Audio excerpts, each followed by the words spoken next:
পাকিস্তানের প্রধানমন্ত্রী মোহাম্মদ ইমরান খানকে দীর্ঘদিন ধরে আটকে রেখেছে বর্তমান সরকার। বর্তমানে পারমাণবিক শক্তির একমাত্র মুসলিম দেশ পাকিস্তানের অর্থনৈতিক অবস্থা অনেকটা ভয়াবহ। দেশের 40% অধিক মানুষ রাতে অনাহারে ঘুমাতে হচ্ছে। প্রশ্ন হলো, ইমরান খানের আমলে কেমন ছিল পাকিস্তানের অর্থনৈতিক, রাজনৈতিক, সামাজিক অবস্থা? ইমরান খানের আমলে পাকিস্তান ছিল মুসলিম বিশ্বের অপরাজিত একটি দেশ।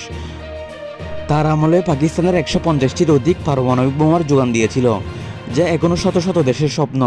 ইমরান খানের আমলে দেশের অর্থনৈতিক অবস্থা ছিল অনেক উন্নত। বার্ষিক জিডিপি ছিল $3000 উপরে। ইমরান খানের আমলে দেশের জিডিপি ছিল $3000 অধিক। এক কথায়, বাহিরের দেশ থেকেও শ্রমিক যেত পাকিস্তানে। দেশ ছিল শান্তি শৃঙ্খলা সম্পন্ন। তবে 2021 সালের পর যখন ইমরান খানকে জেলে রাখা হয়, এরপর থেকে বেহাল অবস্থা পাকিস্তানের। তবে 2021 সালের পর থেকে যখন ইমরান খানকে জেলে রাখা হয়, পাকিস্তানের আর্থসামাজিক অবস্থা, এই অবস্থা থেকে কি আদৌ বের হতে পারবে